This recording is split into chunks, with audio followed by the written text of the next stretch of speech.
What's going on, guys? Welcome back to The Commodity. I'm Fez, and today we are taking a look at 11 11 uniquely British things you'll only find in the UK, which makes a lot of sense. Nobody suggested it. I just kind of looked it up and found it. If you do want to suggest things, down in the description, there is a link to my Discord where you can definitely put it. Let's see here. I think last video I did was I'm about 25 subscribers away from being at 90,000 subscribers. By the end of the year, I'm trying to be at 100,000 subscribers. That's the goal. If I can hit it, I should be able to hit it. Even just based on just the growth that I'm currently at. It's not very fast, but it's still there. And then I think that's about it. So if you like these videos, like, comment, subscribe, the whole nine. But let's take a look at this 11 uniquely British things. Hi everyone, it's me. For those of you who don't know me, my name is Alana and I'm a Canadian, but I have been living here in the UK for the last 7 years. And let me tell you, I've seen some weird stuff. The UK is full of things that are weird and wonderful and I absolutely love it. So without further ado, let's go. Maybe saying I love it is maybe not the right choice of words because the first thing we have to talk about is Mr. Blobby. Mr. Blobby, for the uninitiated, the only way that I can describe it is basically like a drug-fueled nightmare that just never ends. You wake up and yet it's still there. I think such a weird... That is creepy looking. But is he like, does he represent anything? Like, what's our, we have the creepy clown at McDonald's. I mean, we got rid of ours, so maybe. Can I say weird? I'm gonna say, I think this deserves to be weird. It is such a weird, like, pop culture icon that I think it's safe to say it's very divisive. You either despise Mr. Blobby, you don't get... Divisive? Divisive? I mean, I'm sure I'm saying it wrong like every other American. Maybe that's how they say it in the UK, but divisive sounds weird. Divisive is what we say. It, you wish you would and end, she's Canadian, so, or you think it's hilarious. I feel like that's it. You gotta be on one side or the other. And honestly, every time I have seen Mr. Blobby, it has been against my will. I don't get it. Quite frankly, I just don't get it. But on one hand, like I kind of, I don't want to say appreciate. I guess what I'm trying to get at is I love that the UK is full of just strange things. Now that doesn't mean you're gonna like them all because I don't like Mr. Blobby. I don't get it. But I love that the UK is so unique. It's so unique and I never want to see Mr. Blobby in person because I think I would simply pass away. But I appreciate that the UK has a very weird sense. So he's just in everything. There's not like one particular thing he's part of. He's just always there. That is pretty interesting. Do we have anything like that? Well, currently Donald Trump, he won't go away. I can't think of anything else. Sense of humor, and you're never gonna see something like this anywhere else. Make sure to leave a comment down. Look at this. I just got these in the mail from Amazon. I'm trying to save the world. I've stopped using paper bags. I now have my bags, 4 of them. And then I ordered metal straws so I can use them over and over. And I actually like it. There's absolutely zero taste of metal. I don't know why people would think that that's a thing, which I've heard from people at work and stuff like that. But I like it because I have sensitive gums. So, and I like a ton of ice, even though it's all pretty much melted. So go me, taking care of the world one step at a time. Down below, do you love Mr. Blobby or do you hate him? Do the same for me and kind of explain him to me if you don't mind. I feel like more people are gonna hate him, but let me know your thoughts in the comments. Another thing that you will only see in the UK, and I absolutely love this, and it's about biscuits, but actually, Court and biscuits? Biscuits in court, or is it cake? Now, I didn't know when I came to the UK about Jaffa cakes. Jaffa cake. Jaffa. Also, did you know Jaffa cakes were introduced in the UK in 1927? Who? Damn. Now, basically, in the UK, if Hold you... on. Let's see who. Prince of the UK, 1927, named after Jaffa orange is the most common. But where'd it come from? Let's take a look. She kind of left out a big part of that. Where do Jaffa cakes come from? Named after blah, blah, blah. Common form in diameter, 3 layers. Originate from? Because they're saying the UK. She basically just originate from the UK. Okay, so somebody just made them in the UK and then introduced them. I think the phrasing just threw me off a little bit. 27. Damn. Now, basically, in the UK, if you sell a chocolate-covered biscuit, you have to pay tax on said biscuit, but not cakes. So, Jaffa cake. Is it a cake? Is it a biscuit? If it is a chocolate-covered biscuit, they would have to pay tax. If it is a chocolate-covered cake, they would not have to pay tax. And so they went to court, which I just absolutely love. Can you imagine like an episode of The Good Wife? But it's Jaffa cakes. So McVitie's defended their case that no, we're not a biscuit, we're a cake, all right? And here's why. And the court actually sided with them. And that even though Jaffa cake has characteristics of both a biscuit and a cake, they would be considered a cake and avoid the tax. That's kind of the middle finger that I like in a company just to get around it. Interesting fact, in the United States, at a grocery store, the groceries, the foods, the edibles, and the drinks and all that stuff are non-taxed. The second they get prepared at a restaurant, you're taxed. So there's zero. So if you go to the store, buy a loaf of bread and it says 99 cents, cost exactly 99 cents as opposed to the added tax. This whole story just makes me laugh. That's awesome though. It's so British and I love it. No, I was about to say that's kind of American of them to look for the loophole and then sue to keep that loophole. So I would say that's more of an American thing, but just tell me what you think. I mean, really, it doesn't matter. It's British, so it's truly y'all's, but at the same time, it sounds like something an American would do. Especially in the 90s and the 2000s when they were very, very lawsuit driven, like a lot of people were doing them, and then they passed laws to prevent a lot of that stuff. But unfortunately, I hate Jaffa cakes. I think they're gross. Another thing that you will only see in the UK has to do with... If you want to send me some Jaffa cakes to try on camera, down in the description is the address to send them to. TV. And perhaps that it is not free. So something that I learned very early on here in the UK is that you cannot watch TV for free. And I was very surprised. As a Canadian, I have never heard of a TV license before.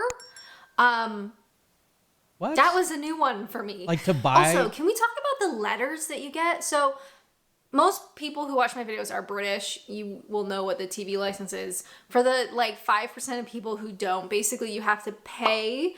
Why should I pay for a TV license when I already paid to subscribe to a satellite or cable to a service? The requirement to hold a TV license and pay a fee for it is license, and to pay a fee for it is mandated. That's what? The requirement to hold a TV license and to pay a fee for it. I was reading free, I think. A fee for it is mandated by law under the Communications Act of 2003 and Communications Television Licensing Regulations 2004 as amended. So to get like, we call them basic channels. So for us, it's like Fox, ABC, NBC, CBS. I'm sure there's another couple. Well, you get PBS, which is the public broadcasting system. Now, a lot of those are paid by advertisements. PBS is government owned and is funded by tax dollars. Now it's affected. Obviously, they can, like when what's his name? Would You Be My Neighbor? Why can't I think of his name all of a sudden? He actually, it's a very famous video. You can find it on YouTube. If you want me to react to it, I'll be more than happy to. But he goes to Washington, D.C. to push for more funding to get money for the for his show and for the channel itself because of how little it costs to produce his show. But it is based on an allowance from the government. So there's no cost to watching the basic channels. They are making it harder to watch, but there's still no cost. For a license to watch live TV or like anything BBC related. So you don't have to pay a license to watch things like YouTube, but if you were watching like a live event on YouTube, technically that would fall under a license from what I understand.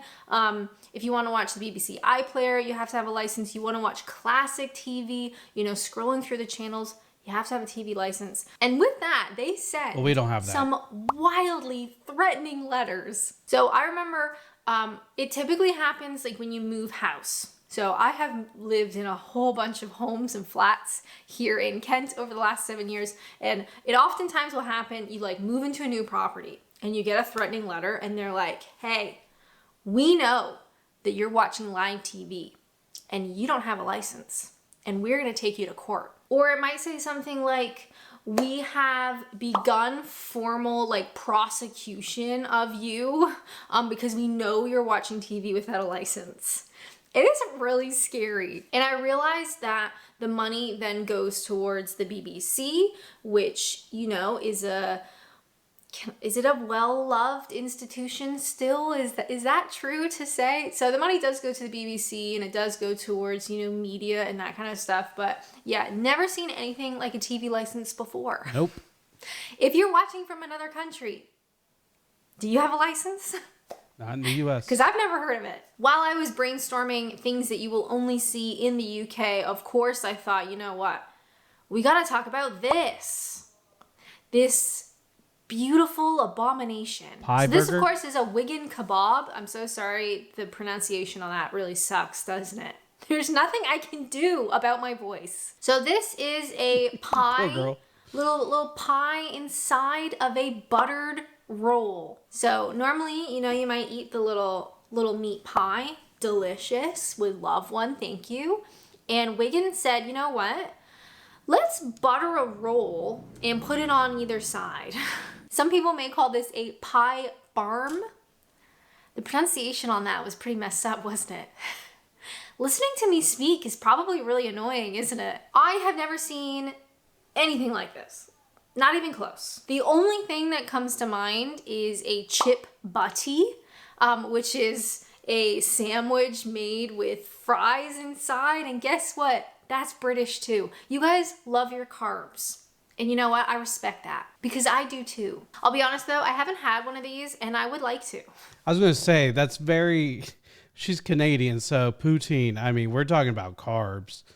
But I think that, I don't remember what it's called, and I don't want to butcher it, but I bet you $500, I would love it.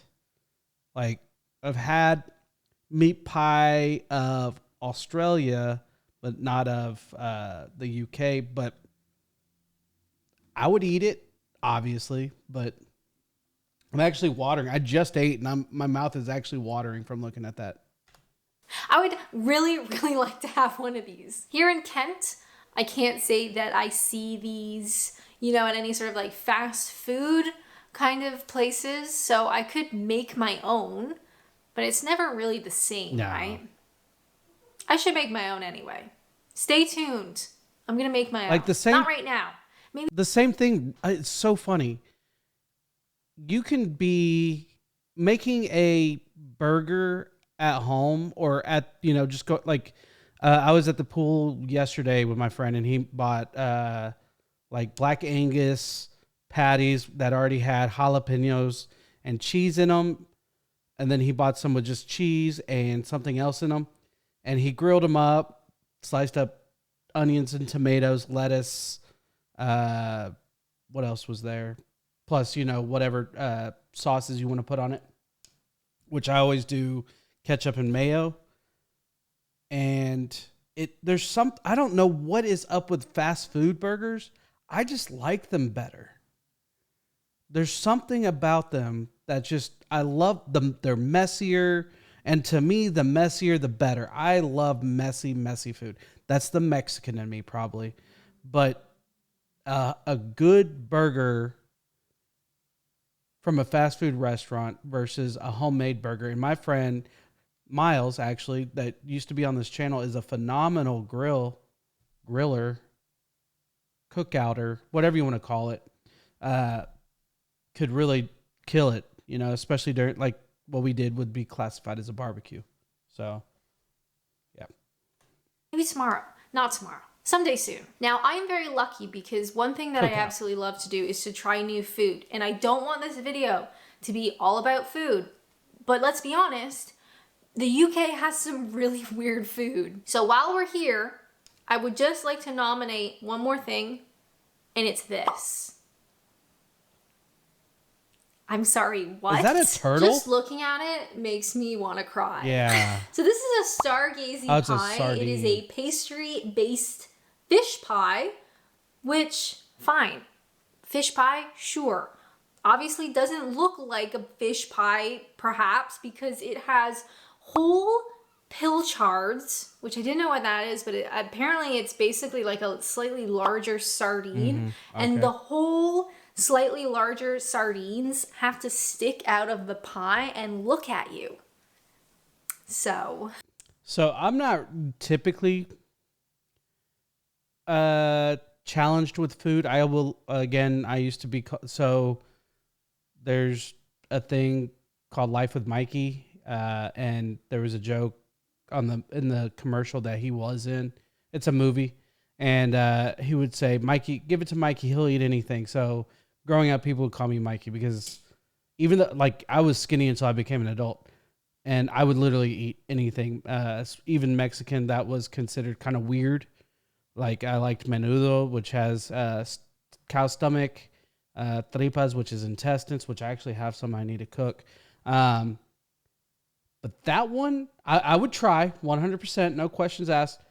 But that one, I would put money that I wouldn't like it because I would have a hard time staring at the fish, looking, because I wouldn't be able to take my eyes off of it. I will say, I love the UK. All right? Worked very hard to be here. And I love that the UK has such diverse and interesting and historic food. Like, a lot of food that is still consumed today has like historic connotations. And you look at something like this and you think, that looks medieval.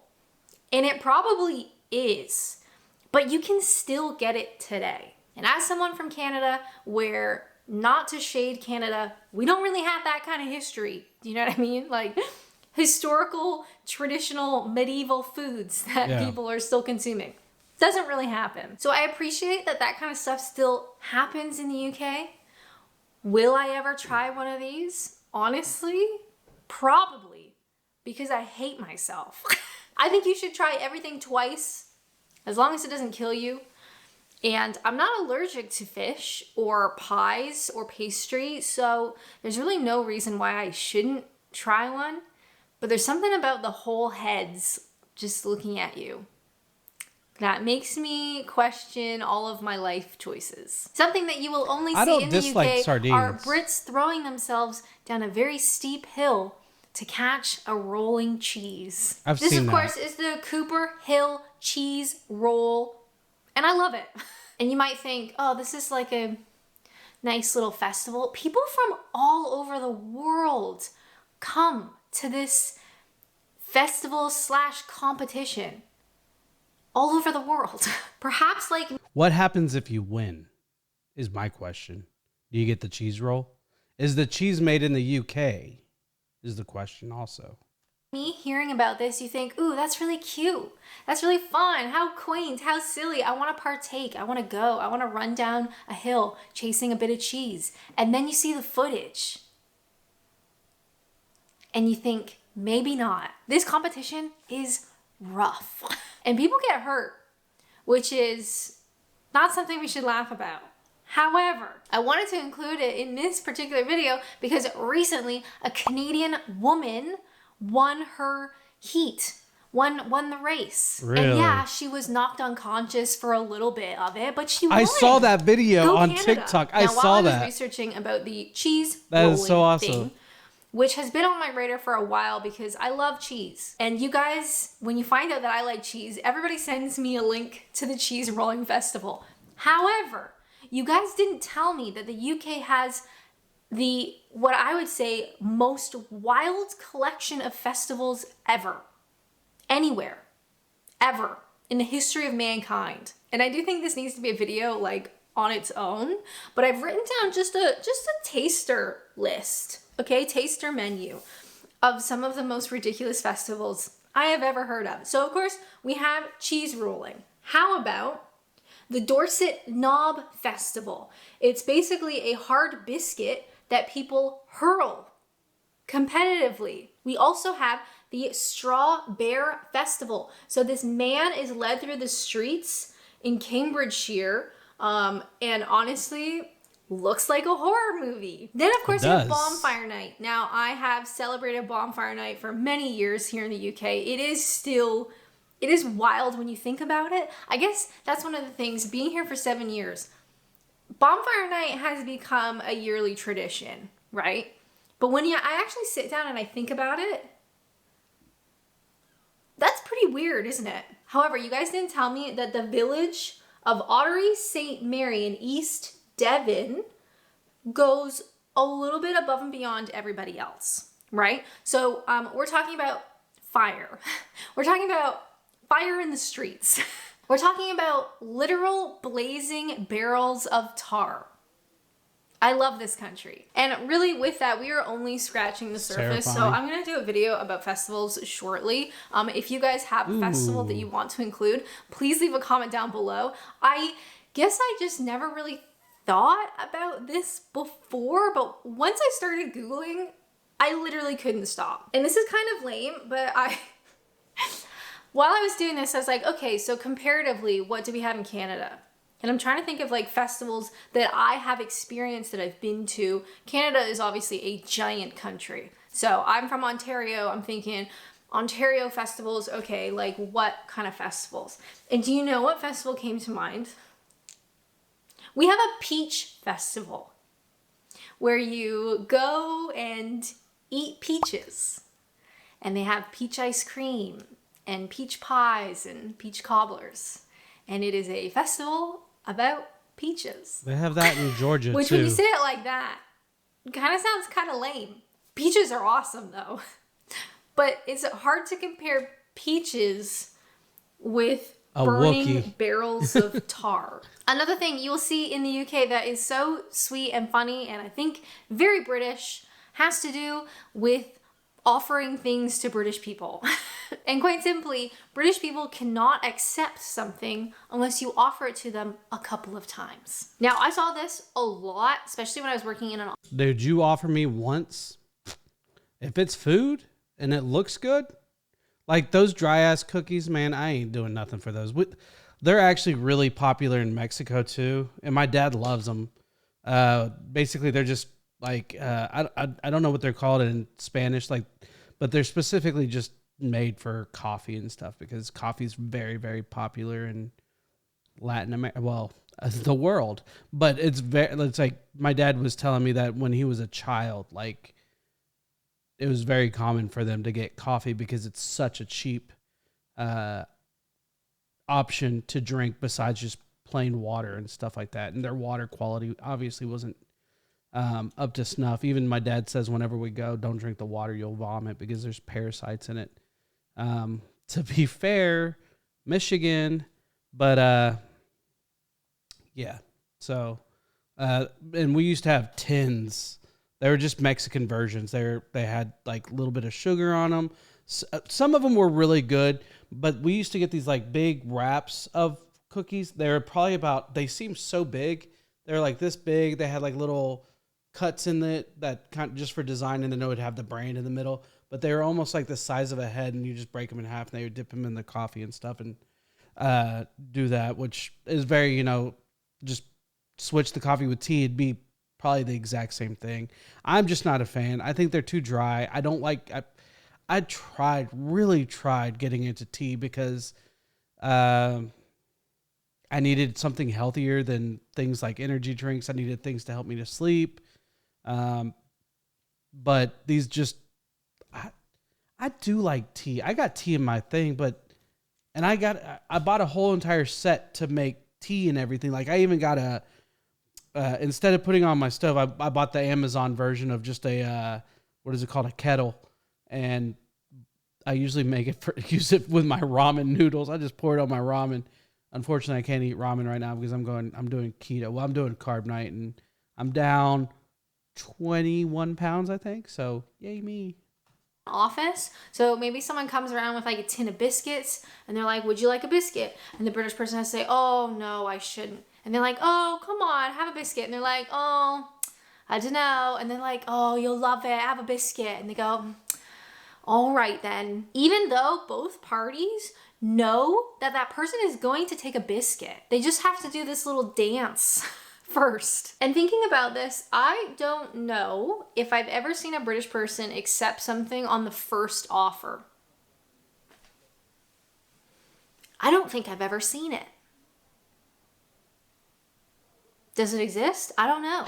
It's funny how deep she really actually thought. You can only see in the UK. We have to talk about absolutely unhinged She's so cute, by the way. roundabouts. And I think you know which one that I'm talking about in particular. Whenever British people hear that I have a UK driver's license, they always say, when are you going to do the magic roundabout?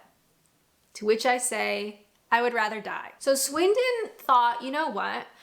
How can we put ourselves on the map? Literally. And somebody said, you know what?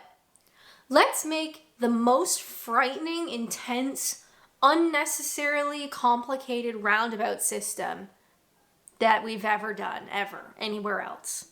Let's do it. And so they did. And it's still there. So no, I haven't been to Swindon. Anyone here from Swindon? Hello. I'm probably not pronouncing that properly, and I'm deeply sorry. No, I have not done the magic roundabout. Let's see that thing. All right. So it's a big roundabout so are these little roundabouts just to fuck people up? All right. So let's say, okay, so we're driving on the left lane, right? So I'm going to come in. If I wanted to go here, I'm fine. But it looks like I screwed myself if I came in this way and I needed to go straight. So I need to be over here. So I can come in from here. I can turn left or go straight. Wait. Yeah. Okay. That's right. Okay.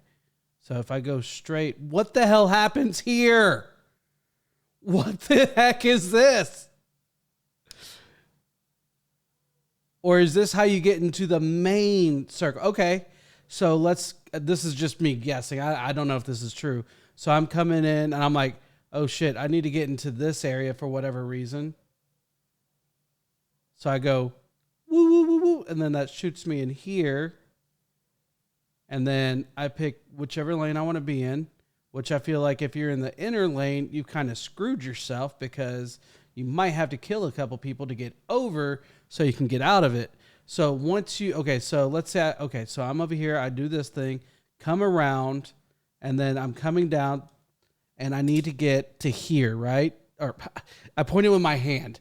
To get here, no, okay, so I'm wanting to exit, like, right here. So I'm coming around, I'm right here, I'm coming around, but I need to go right here. I need to get over, and then then I can go this way. But there's people coming this way. What the hell? Or do you just stay on the outside in that situation? What are you doing in the middle? This is stupid. I'm so confused. Or I'm stupid. One or the other. And then there's people standing over here and they're ready to die to get in here. It's like Frogger. I'm so confused. I am so confused on this thing. Like, legitimately, it makes no sense to me. I know it does to people, but to me, just from looking at it, I'm confused. So, okay, so the round part is one way. So that's why people are coming this way. So if you were to needing to go to here, I'm trying not to use my hand, here, you would need to come back this way because you can't obviously go this way. So you come down, hit this little roundabout, come back. Of course, I'd be like, oh crap, wrong one. Hit the roundabout a couple extra times and then come over here and then hit this and then crap, I missed my turn, come back. So this thing is crazy. Like, I think I figured it out. Or could you just stay on the outside because you're terrified to die? So you just stay here, come on down, keep on going, keep on going, keep on going, keep on going. Probably take half a lifetime and then finally turn in. Let me know if I've kind of got it figured out. I don't like roundabouts. I respect the benefit and the positives of having roundabouts instead of intersections. They do not come naturally to me. They make me clammy and sweaty, but realistically, most things do. Something that you will only see in the UK is afternoon tea and crumpets. But wait, the hell's a crumpet? There's more. I've heard of it. So I think every sort of foreigner or expat's list about the UK includes afternoon tea, crumpets, clotted cream and jam and which goes first and all that sort of stuff is very, very British, but it's a bit obvious, right? We all know about afternoon tea. However, I was out exploring the other day and I walked by a hair salon. Yeah, a hair salon. And they were advertising a haircut and afternoon tea and crumpets. Yes, at a hair salon. I've never seen such a thing before, and I don't know if I'll ever see it again. So if you ever fancy, That sounds so posh. Like, I can just imagine, like, you got this tall, big hairstyle, and you've got the little dainty teacups, and you got the tea saucer in your hand, and then you're just sitting there because she's working on your hair, so you can't be moving around a whole lot. So you're just sitting there. Of course, you barely hold it, and then you just, and then just lay it down, and then you have on your conversation. It just seems very posh to me to do something like that. Am I wrong? I could picture it in a movie. Need a haircut. I was sort of holding off waiting to get one, but I sort of need a haircut. You can go and have afternoon tea and crumpets and get your hair cut. That's what I want. Which is just so unbelievably British. It's hilarious. Do you have the crumpets before you get your haircut? During the haircut?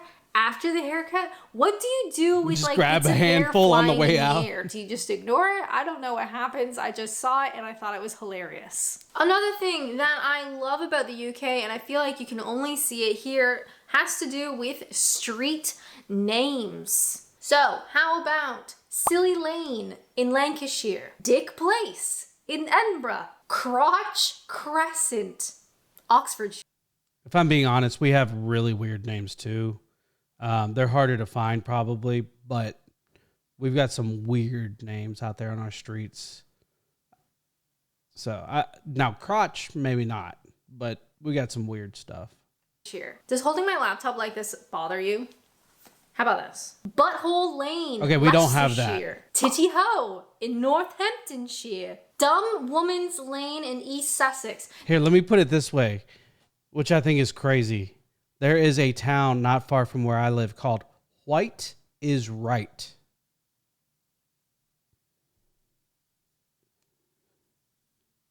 I wonder when that was decided on or whatever.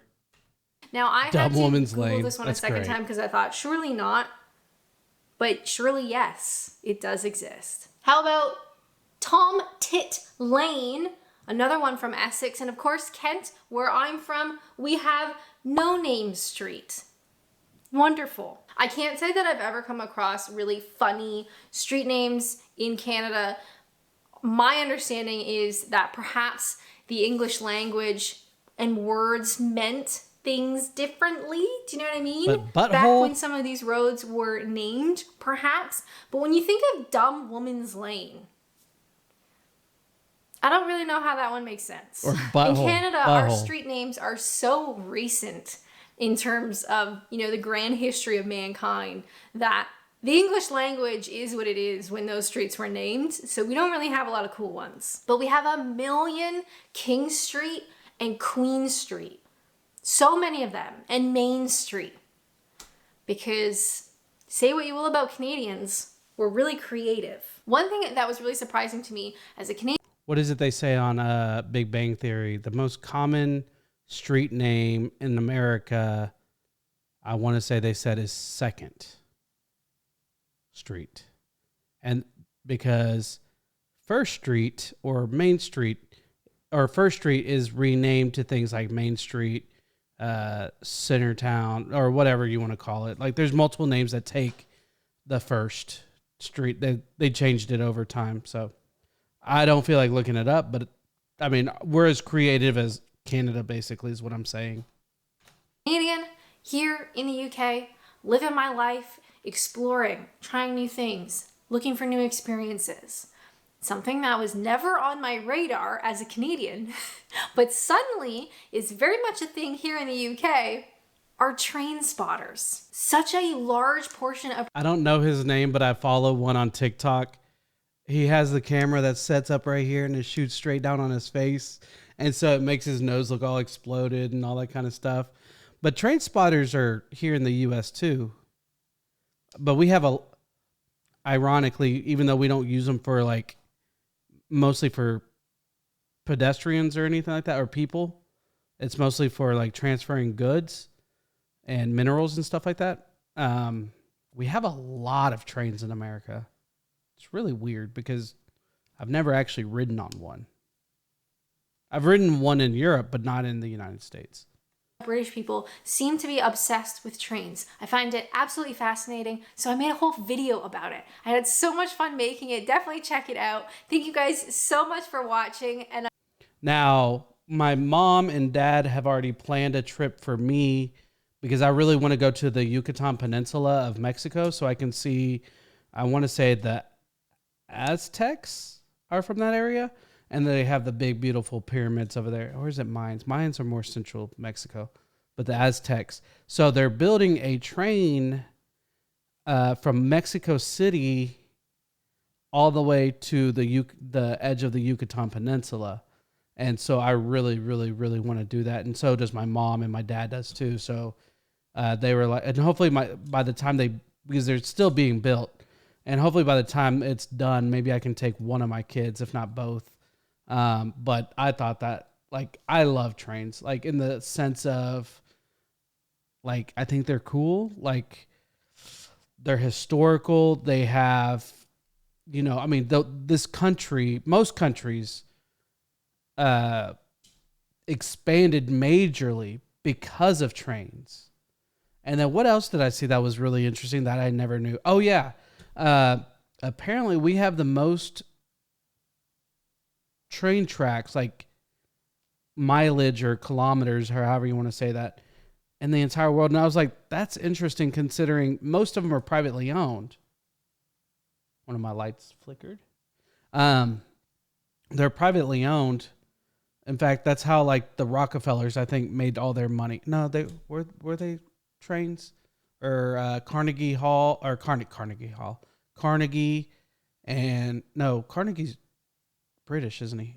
Who is it? There's somebody else that made a bunch of money from the trains. But no, I love trains for some reason. And when I was a kid, I did have tons of train sets. I thought they were awesome. Let me know down in the comments if you're huge into trains. I would actually be happy to check out a video about trains because I kind of like them. I hate to admit it. I don't like freak out about it like some people do. I don't know the differences from one locomotive to another, but I respect what they are and the importance in the world that they had. And unfortunately, how we built our rail system here in the United States, we used a lot of Asian slave labor back then, and I believe we actually used a lot of European slave labor back then. So whatever. But anyways, guys, I hope y'all enjoyed the video. If you did, please hit the like button, subscribe, and hit the bell notification. Until next time, bye.